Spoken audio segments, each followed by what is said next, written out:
My name is Rachel. My best friend stole my husband. I trusted her. Alice was my best friend since we were little girls in school. I invited her into my home. I shared my food with her. I shared all my secrets with her. I did not know she wanted my life. She wanted everything that was mine. This is my story. It is a sad story, but it is also a story about being strong. Alice and I met on the first day of school. I was very shy. I sat alone in the corner of the playground. I watched the other children play. They were laughing and running. I was scared to talk to them. My mother always said I was a quiet child. I liked reading books more than playing outside. Then a girl with bright red hair came to me. She had a big smile. Her eyes were green, like fresh grass after the rain. She was not shy at all. She said, "Hello. My name is Alice. Why are you sitting alone? Do you want to play with me?" I was surprised. No one ever talked to me first. I looked at her and said, "My name is Rachel. I don't know how to play these games." She laughed. It was a happy sound. "That is okay," she said. "I can teach you. It is easy." She took my hand. Her hand was warm. My hand was cold and small. From that day, we were always together. We were best friends. We grew up together. We lived on the same street. Our houses were very close. I could see her bedroom window from my window. Every night, we would turn our lights on and off to say goodnight. It was our secret code. Alice was brave. I was not. She would climb the tallest trees. I would stand on the ground and watch her. I was afraid of heights. She would tell me, "Don't worry, Rachel. I will not fall. And if I do, you will be there to help me." I always believed her. I always felt safe when she was near. We shared everything. We shared our toys. We shared our clothes. When we got older, we shared our dreams. I wanted to be a teacher. I loved children and I loved books. Alice wanted to be an artist. She could draw beautiful pictures of flowers and birds and people. Her drawings were full of life. Just like her, our families loved our friendship. My mother always said, "Alice is like my second daughter." Alice's mother would cook my favorite cookies for me. We were like sisters. Everyone said so. Rachel and Alice, Alice and Rachel. Our names always went together. When we finished high school, we went to the same college. We shared a small room. It was fun. We studied together. We ate together. We talked late into the night.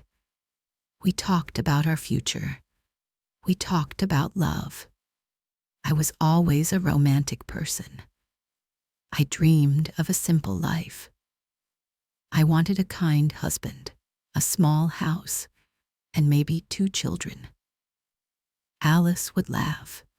She would say, "Rachel, you are so simple. I want a big adventure. I want to travel the world. I do not want to get married." I thought she was so exciting. Her dreams were big. My dreams were small. But we were still best friends. One day, at the college library, I met Mark. He was tall. He had kind brown eyes. He was studying to be an engineer. He was quiet, like me. He was reading one of my favorite books. I was too shy to talk to him. Alice saw me looking at him. She smiled her big smile. She walked right up to him. I was so scared. My face turned red. Alice said, "Hello. My friend Rachel thinks you are handsome. She is too shy to tell you." I wanted to hide under the table, but Mark laughed. He looked at me. His smile was warm. He said, "Hello, Rachel. I think you are beautiful too." That is how our love story started. It was all because of Alice. She was happy for me. She helped me choose my clothes for my first date with Mark. She told me what to say. She was the best friend a girl could ask for. Mark and I fell in love. It was a quiet love, a comfortable love. We understood each other. We liked the same things. We liked long walks in the park. We liked watching old movies. We liked quiet evenings at home. He was my dream. My simple dream was coming true.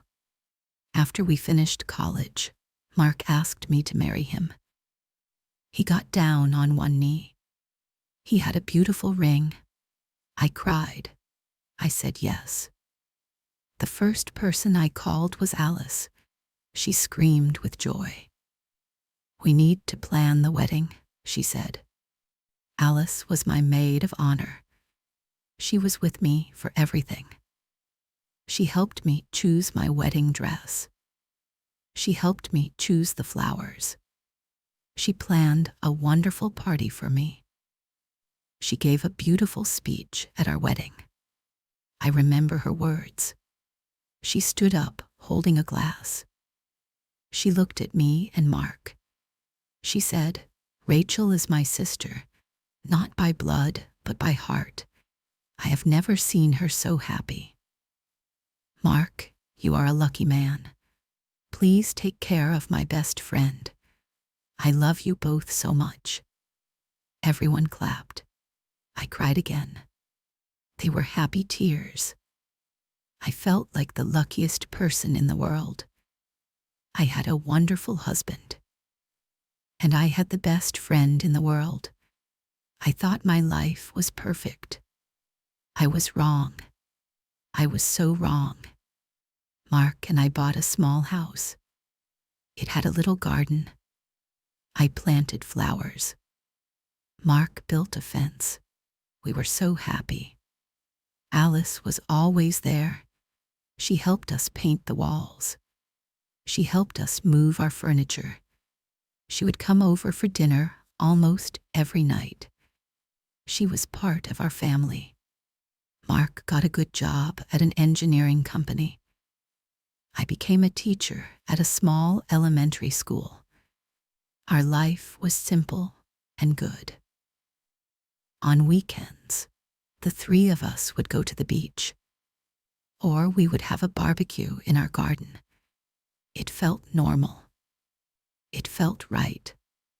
Mark and Alice were friends too. I was happy about that. I wanted the two most important people in my life to like each other. Alice was still an artist, but she was struggling. It was hard to sell her paintings. She worked in a coffee shop to pay her bills. She did not like her job. She was not happy. I saw a sadness in her eyes sometimes. The bright green color seemed a little darker. She would talk to me about her problems. She said she felt lost. She said her big dreams were not coming true. I would listen. I would hug her. I would say, "It's okay, Alice. You are so talented. Your time will come. I believe in you." And I did. I truly believed in her.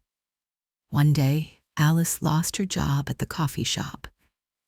She was very upset. She could not pay her rent. She had nowhere to go. I talked to Mark.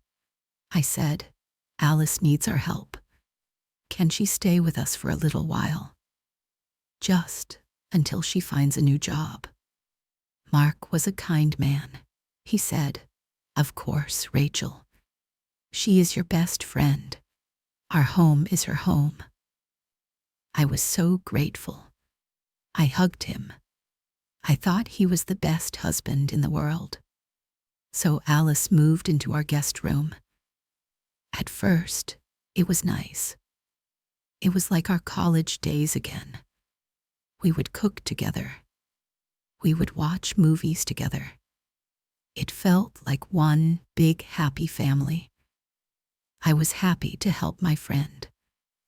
I felt like a good person. But then things started to change. It was slow. So slow that I did not see it at first. Alice found a new job. It was a part-time job at an art gallery. It was better than the coffee shop, but it was not her dream job. She stayed with us. She said she was saving money. It made sense. I did not question it. I was a teacher. My job was busy. I had to prepare lessons. I had to grade papers. I often came home late. I was tired.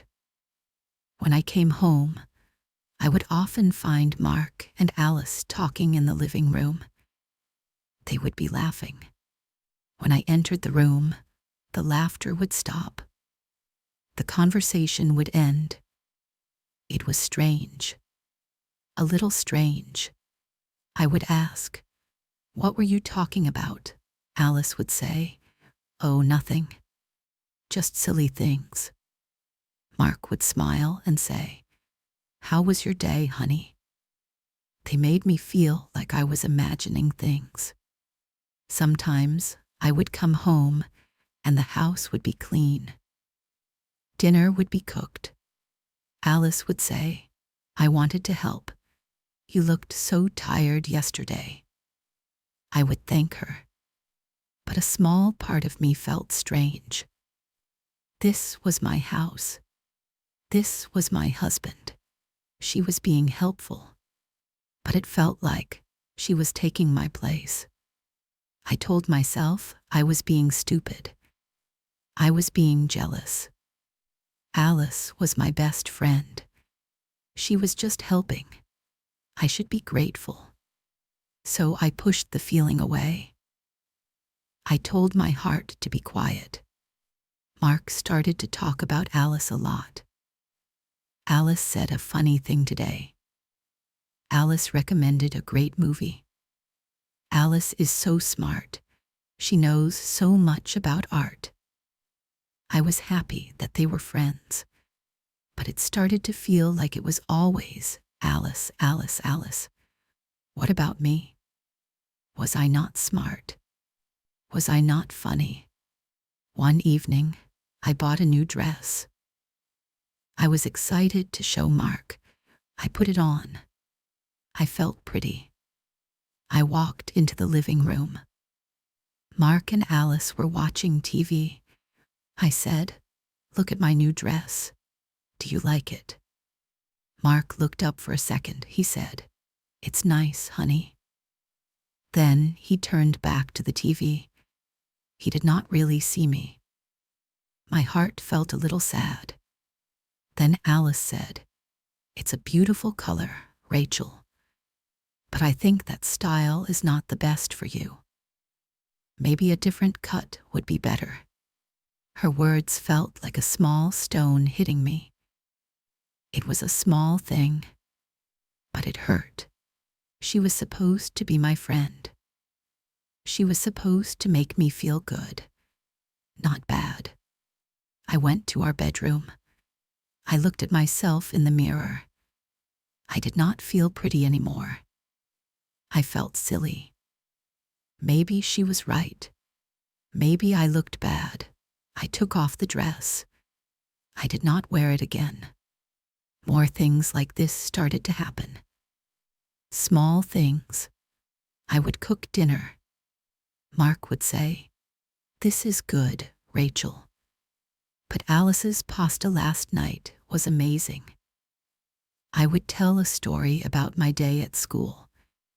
Mark would listen, but his eyes would be looking at Alice, waiting for her to say something. I started to feel invisible in my own home. I felt like a guest. And Alice was starting to look different.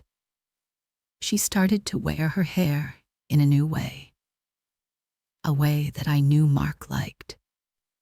She started to wear a perfume that Mark had once bought for me. I felt a growing fear in my stomach. It was cold and heavy, but I still could not believe it. This was Alice, my sister, my other half. She would never hurt me. And Mark was my husband. He loved me. He promised to love me forever. I told myself I was tired. I was stressed from work. I was imagining everything. I was a bad friend and a bad wife for thinking these things. I tried to be happy. I tried to ignore the quiet whispers in my mind. One day, I had a terrible headache at work. The principal told me to go home early. I was happy to go home. I thought I would surprise Mark. Maybe we could have a nice, quiet afternoon together. Just the two of us. I drove home. The house was quiet. I opened the front door very slowly. I did not want to make a sound. I walked inside. I heard voices. They were coming from the living room. It was Mark and Alice. They were talking softly. I stood in the hallway. I listened. I know it was wrong to listen, but I had to know. I had to know what they talked about when I was not there. Alice's voice was soft, so soft. She said, "It's getting harder, Mark. Living in the same house with her, pretending, I love you so much. I can't hide it anymore." My world stopped. My breath stopped. My heart stopped beating. I could not move. I could not breathe. It was not real. This could not be real. Then I heard Mark's voice, my husband's voice. He said, "I know, Alice. I love you too. I think I have loved you for a long time. I don't know how to tell Rachel. I don't want to hurt her. Hurt me." He didn't want to hurt me. My whole body started to shake. The world was spinning. I felt sick.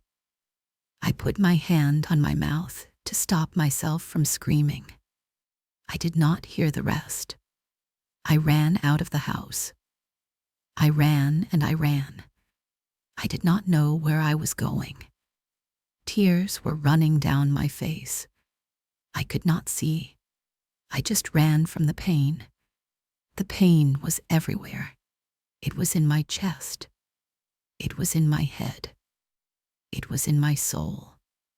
My best friend and my husband, the two people I loved most in the world, they had betrayed me in my own home, under my own roof. I ended up in the park where Mark and I had our first date. I sat on a bench. I cried for hours. The sun went down. The park became dark. I felt so cold. I was alone. I was completely and utterly alone. I don't know how long I sat there. Finally, I stood up. I had to go back. I had to face them. I walked home slowly. Every step was heavy. My heart felt like a stone in my chest. When I opened the door, they were in the kitchen. They looked worried. Alice rushed to me. "Rachel, "Where have you been? We were so worried," she said. Her face looked concerned. It was a lie. Her whole life was a lie. I looked at her. My best friend since I was a little girl. The girl with the bright red hair and the big smile. I did not know this person. This person was a stranger. Then I looked at Mark, my husband, the man I promised to love forever. His kind brown eyes were full of fear. He knew that I knew. I spoke. My voice was quiet. It was a broken sound. "I heard you," I said. "I heard everything." Alice's face went white. Mark closed his eyes. The silence in the room was loud. It was a terrible, painful silence. Alice started to cry. "Rachel, I am so sorry. I never wanted to hurt you," she said. Sorry. She was sorry. Her words were meaningless. They were just noise. "You are not sorry," I said. My voice was stronger now. Anger was starting to mix with the pain. "You are sorry you got caught.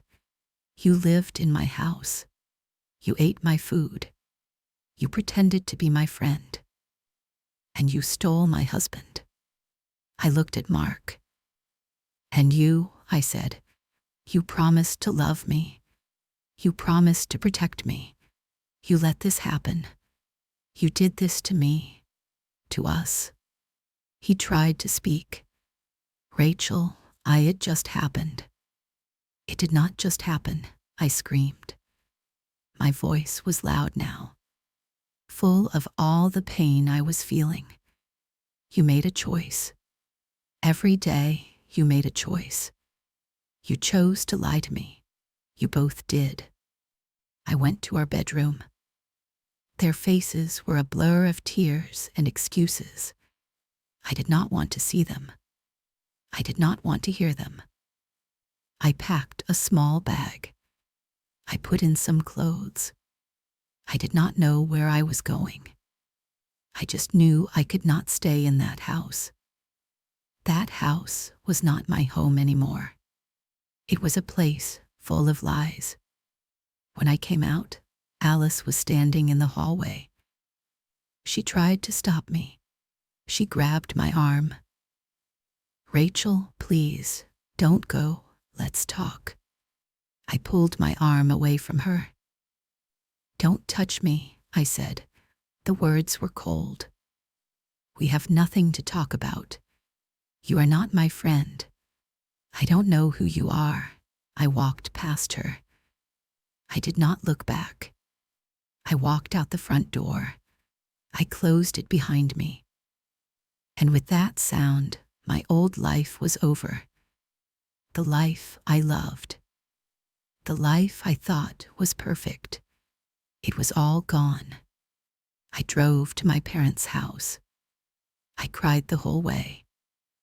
When my mother opened the door and saw my face, she knew something was terribly wrong. I fell into her arms and told her everything. She held me. She just held me. It was the first time I felt safe in a long time. The next few months were a blur. It was the hardest time of my life. Every day was a struggle. I felt a deep sadness. A sadness that was so heavy. It was hard to get out of bed in the morning. I had to see Mark again. We had to talk about the house, about the divorce. It was a cold and quiet conversation. He sat across from me at a table. He looked like a stranger. The kind eyes I fell in love with were now just empty. He told me he and Alice were together now. They were living in our house. My house. The thought made me feel sick. He said he was sorry for the pain he caused, but his words felt hollow. They did not heal anything. Leaving him was hard, but leaving Alice felt harder. A husband is someone you choose, but a best friend feels like a part of you. She knew all my secrets. She knew all my fears.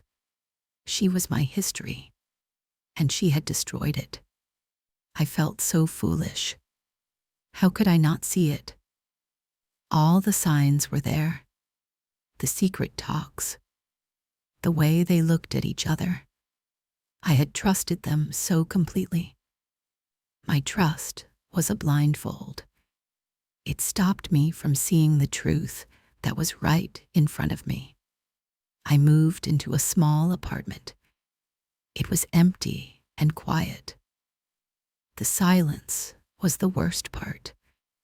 I was used to having people around me. Now, I was truly alone. I stopped talking to most of our old friends. It was too painful. They did not know what to say. Some of them tried to be kind, but they did not understand my pain. Some of them even took sides. They said, "These things happen." It felt like a betrayal all over again. I spent a lot of time by myself. I cried a lot. I was angry. I was hurt. I felt like a victim. Why me? What did I do to deserve this? I went through all the memories. I tried to find the moment when everything went wrong. But there was no single moment. It was a slow poison. 1,000 small lies. 1,000 small betrayals. My mother was worried about me. She would call me every day. She would bring me food. She would say, "Rachel, you need to live your life. You cannot let them destroy you." I knew she was right, but I did not know how. Slowly, very slowly, I started to heal. It was not a straight line. Some days were good. I would go for a walk. I would read a book. I might even smile. But other days were bad. A song on the radio or a place I used to go with them would bring all the pain back. And I would cry all over again. I continued my job as a teacher. The children helped me. Their innocence, their simple happiness was a comfort to me. They needed me, and I needed to be needed. They gave me a reason to get out of bed every morning. One day, one of my students, a little girl named Lily, drew a picture for me. It was a picture of me. I was smiling. Under the picture, she wrote, "You are the best teacher." I looked at that picture for a long time. It was a small act of kindness, but it meant the world to me. It reminded me that there was still good in the world. There was still kindness.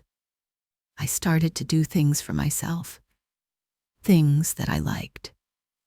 I joined a pottery class. I liked the feeling of the clay in my hands. I could shape it into anything I wanted. I was in control. It was messy and difficult at first, but I got better. I made a small, crooked bowl. It was not perfect, but I had made it. It was mine. I also started to write. I wrote down all my feelings, the anger, the sadness, the confusion. I filled notebooks with my thoughts. It helped to get the pain out of my head and onto the paper. It was my story, and writing it down helped me to understand it. I learned to be alone. At first, being alone was scary. Now, it was peaceful. I learned to enjoy my own company. I learned that I did not need someone else to make me happy. I could make myself happy. I was stronger than I thought. The pain did not break me. It changed me. I started to see that my simple dream was not wrong. But maybe I had relied on other people too much to build it. I had let Mark and Alice be the center of my world. Now, I was the center of my world. It took a long time. Almost 2 years. 2 years of healing. 2 years of finding myself again. One day, I was at a grocery store. I turned a corner, and I saw them. Mark and Alice. They were together. They were holding hands. Alice was pregnant. Her stomach was big. For a moment, my heart stopped. I felt that old, familiar pain in my chest. I wanted to turn around and run away. I wanted to hide. But then I looked at them. Really looked at them. They looked normal. They looked tired. They were arguing about what to buy for dinner. The magic I thought they had, the big, passionate love that destroyed my life, it was not there. They were just two people who had made a terrible mistake. Alice saw me. Her eyes went wide. She let go of Mark's hand. She looked scared. Mark looked at me too. He looked ashamed. I did not run. I did not hide. I stood there. I looked at them. And I felt nothing. The anger was gone. The deep, painful sadness was gone. There was a scar on my heart, yes, but it did not hurt anymore. I gave them a small, polite nod. And then I walked away. I did not look back. I continued with my shopping. I felt a strange sense of peace. I was free. They no longer had any power over me. Their story was their story. My story was mine, and my story was just beginning. I learned a very hard lesson. I learned that sometimes the people you love the most can hurt you the most. I learned that trust is a fragile thing. Once it is broken, it is very hard to fix. But I also learned other things. I learned that I am strong. I am resilient. I can survive pain. I can heal. I learned that being alone is not the same as being lonely. I learned to love myself. My life is different now. It is not the life I dreamed of when I was a young girl. It is a different dream, a better dream.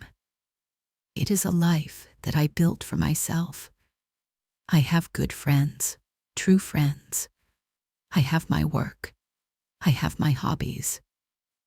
My little apartment is no longer empty. It is filled with my pottery, my books, and my peace. Sometimes I think about Alice, the girl with the red hair who took my hand on the playground. I feel a little sad for that girl, and I feel sad for the friendship we lost. But the person she became is not someone I know, and not someone I want to know. The betrayal was a terrible storm in my life. It broke everything. But after the storm, the sun came out, and I found that I could rebuild. I could plant a new garden, a garden just for me. My name is Rachel. My best friend stole my husband. It almost broke me, but it did not. It made me stronger. It taught me who I really am. If you are feeling hurt right now, I want you to know something. It is okay to feel sad. It is okay to cry. But please know that you are stronger than you think. The pain will not last forever. You can heal. You can rebuild.